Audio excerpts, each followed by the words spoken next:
You're listening to the Final Say Radio Show, a Rappaport Media production, with your host Brett Rappaport and co-host John Rappaport.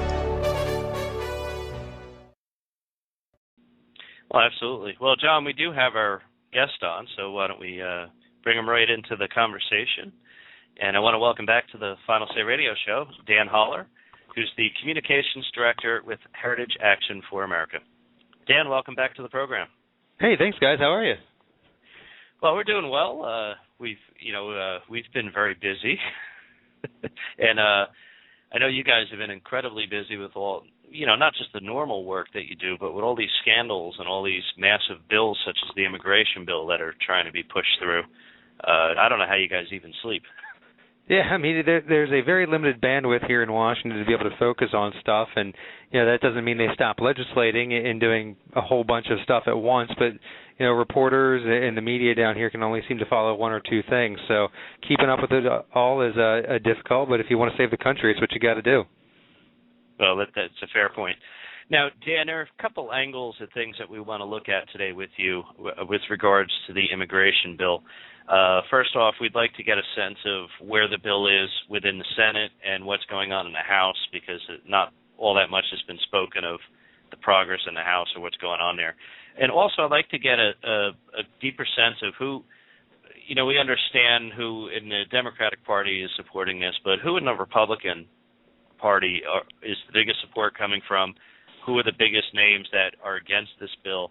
And finally, are we using special language and keywords, or are there pecking orders coming down from either party of things you shouldn't say or should say regarding this bill?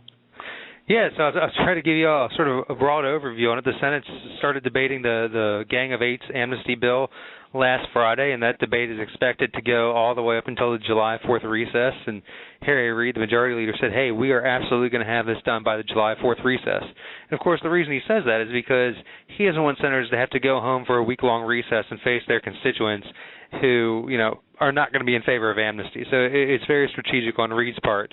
And our challenge is to make sure they go beyond that July 4th deadline or kill it outright before we even get there. In the House, the process is a little less clear. Speaker Boehner is slowly laying out his plans. Looks like he's going to have the relevant committees start marking up individual bills, this week into next week, and they'd like to have all those bills marked up by the July 4th recess so that they can come back from their own recess and figure out what to do on the floor. And they don't know whether that's going to be a big comprehensive bill, whether it's going to be piecemeal bills. All that remains to be seen, and I think a lot will depend on what actually happens with the Senate. It reminds me, Dan, do you think during this recess Barack Obama will appoint any more people to the NLRB? I mean, it is amazing the things that, egregious violations of, the Constitution or, the rule of law, how they get swept aside because there's a new, more egregious violation of the Constitution and rule of law. I mean, these things just keep coming and coming at us, and we never have a chance to get grounded and focused because, a lot of people forget that he appointed people unconstitutionally. A lot of people forget that the NLRB, basically sided with unions and told Boeing at one point that they weren't allowed to build a new factory somewhere. I mean, the stuff that goes on in this administration is outrageous, and there's just too much to focus on, unfortunately. No, that's right. And of course, I'm saying that in a joking, non-joking manner, but sorry to take you off topic. Dan, when we look at the Senate, quite frankly, when Marco Rubio came onto the scene, I liked him. I thought it was like a nice, young, mostly conservative senator that we could look to for future leadership. And I sort of think two things. One, I can understand why he's participating in the process of trying to form an immigration bill, but I think he was kind of hijacked. What are your thoughts on that? It's interesting. I think people tend to look to politicians, especially new folks who are on the scene and hold a lot of promise, as those are some sort of saviors for the political system. And, politicians are fallible, and all of us are. But it's wrong to think that any one politician is going to come in and change the way everything works. So Senator Rubio's cast a lot of great votes since he's been here, and he's been a real force for good on some issues.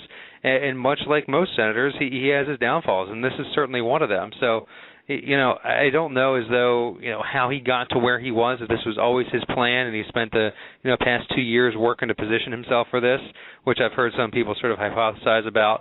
But at the end of the day, you have to find who is there and standing up and fighting against this, and you have people like Ted Cruz from Texas, Mike Lee from Utah, who has been exceptional when he's been speaking on the floor.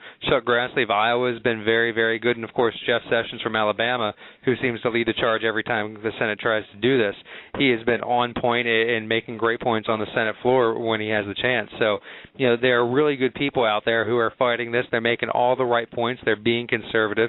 They're not straying from their conservative principles. And those are the folks who need our support as this continues to go on. I'm glad you brought up Jeff Sessions, because I noticed something in the Hill a few days ago, and that was Jeff Sessions in I guess it was in the Senate Judiciary Committee, cited some reports that some of the foreign, I guess, lawmakers, entities, if you will, have become involved in the process of formulating parts of this bill. And one, are you aware of any of this? And two, would that be normal to have input from foreign nations when you're drafting this kind of a bill, being that it does have to do with foreign sources? Yeah, no, I'm not familiar with the report, but look, I think any time that, you get a sort of a really diverse view of how legislation is going to impact your neighbors or, whatever the case may be, that's important. But you certainly don't want to have, neighboring countries or other countries, regardless of where they are, telling you how you should write your laws. And, that's concerning if that's what's going on. There's nothing inherently wrong with getting, input from folks all across the board. And the problem is how much of that input makes its way into the bill. And that's one of the frustrating things, is that because this was written behind closed doors, you really don't know who was at the table. We say it was written behind closed doors with 8 senators. Well, you can guarantee there were a lot of staffers there. There were a lot of lobbyists there. There were a lot of union heads there, right? So we really have no idea the manner this bill was drafted in. And that's the real concerning part when you hear stories like that. Yeah, one other thing that was concerning to me, and quite frankly, during the presidential campaign, as we watched Mitt Romney and Paul Ryan take on the president and Joe Biden, I'd always been a fan of Paul Ryan, but I think he kind of lost touch with a few things during the campaign. But what really troubles me, and I think Heritage has done a great job in working on this, is the costs involved with the immigration bill. And it troubles me that Paul Ryan is, our senior budget guy in the GOP, for those of us who, are members of the GOP. And it troubles me that he's got to understand the cost of doing this. And I think it's a little irresponsible to come out in such favor the way he is. Because until forget the national security and the border issues, but until you come up with a way to even deal with immigration that we could even afford, I think it's irresponsible. Yeah, and this is, again, there is no single politician who is going to be the savior of the Republican Party, and this is a great example of it.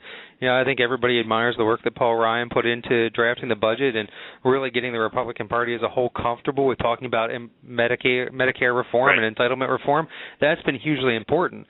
But, the idea that, you would sign on to an amnesty bill, which would wipe away a lot of those gains from a budgetary standpoint, it just doesn't make sense. So I think there are going to be a lot of tough questions. And, I honestly think that there are a lot of people out there who are making the political calculation that this is going to happen, and they want to be on the right, quote-unquote, side of it for the national political scene.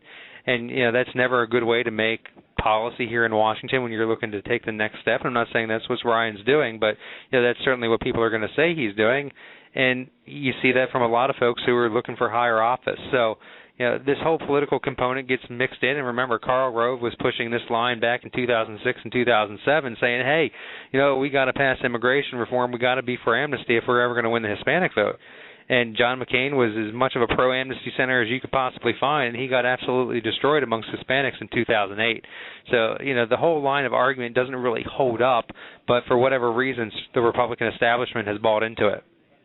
Yeah, I agree. I was just going to say, I feel like there's a sense of desperation in some of these fellows, and that's sort of the driver here, and I think you just pointed out yourself.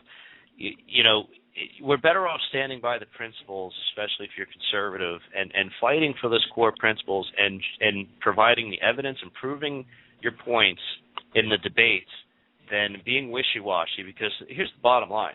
We could never promise and give to people as much as the Democrats are willing to.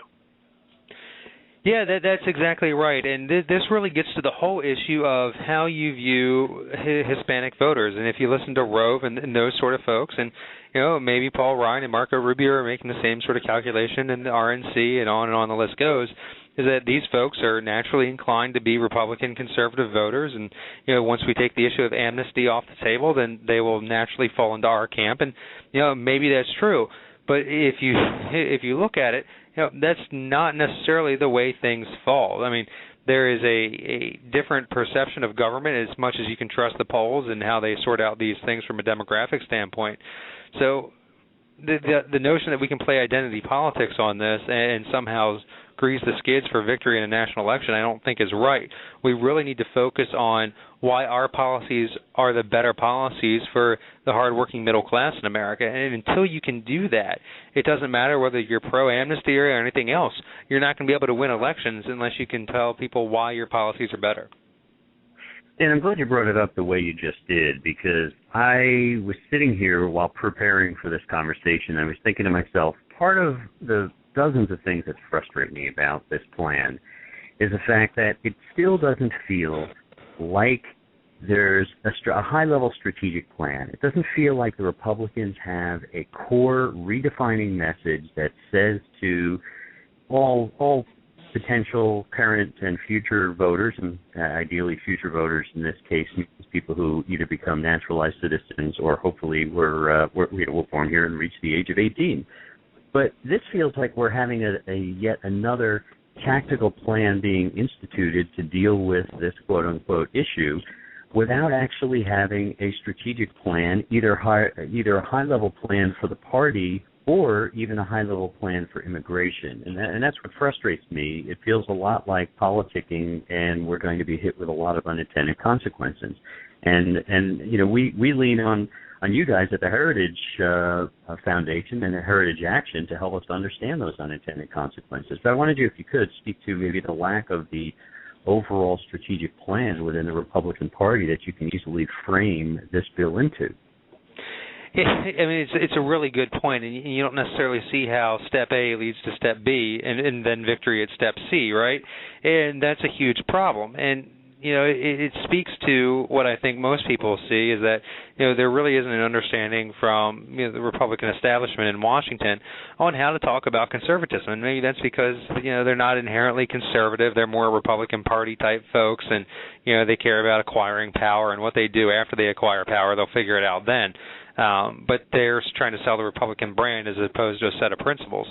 And when you approach it from that mindset, everything that you do is going to be, well, how do I gain 51% of the electorate? It's not going to be, how do I make the best policy? And then how do I go explain that policy will actually work for people? And, the frustrating thing about all of this is that the left is out there saying, we're going to pass this amnesty, this is what we're going to do, and they're just all giddy about this, but they have no plan out there to help folks, right? So you're going to grant people amnesty, you're going to give them the right to live and work in the country immediately. What good is that going to do, right? They'll come out of the shadows, quote unquote. The job market's still going to be terrible. They're not going to be able to start a business because of the regulations that they face. Healthcare is still going to be too expensive for anybody to afford. So there are tons and tons of problems out there, and the Democrats and the folks on the left don't have solutions for them. So Republicans should, even granted if you wanted to go down the amnesty pathway, they should have a follow-up to that and say, even if these folks get amnesty, when they get their legal status, here's everything else that we need to do, and you're not hearing that. This is really, at least what it seems like, a political play to say, let's take this issue off the table, let's be approachable, let's be, whatever descriptor you want to throw in there, and that's the way they're going at it. But isn't there this basic fundamental thing that creeps you out and keeps you up at night when you have Karl Rove and Nancy Pelosi in lockstep alignment on anything?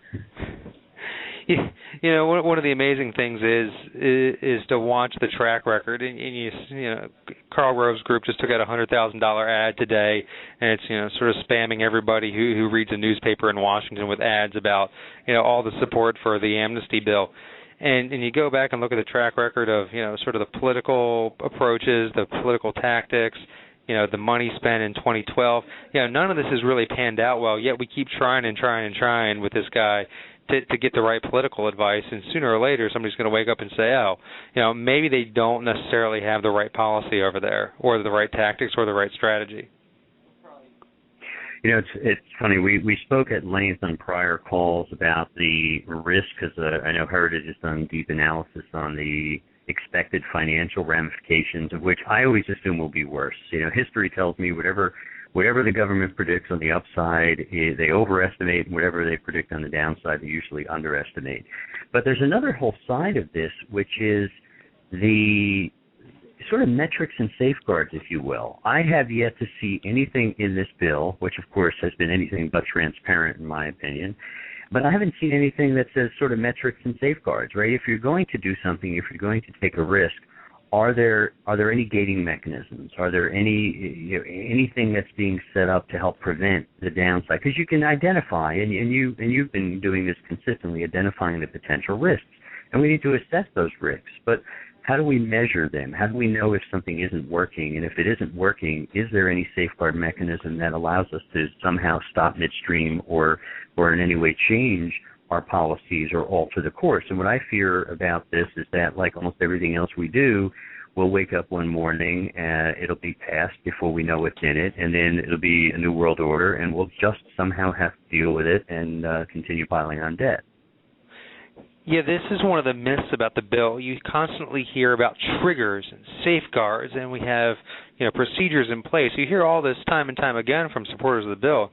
The truth is that 180 days after this is signed into law, people who are here illegally are eligible to receive their RPI status. So this is the first step they become legal. They're allowed to live here. They're allowed to work here.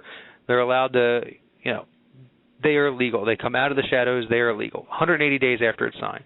All these triggers and everything else you hear about, that is later in the process. So then the question becomes, say 6 years after this temporary RPI status, they need to renew that. Say these triggers and goals and provisions aren't met. What happens? Well, let's be honest.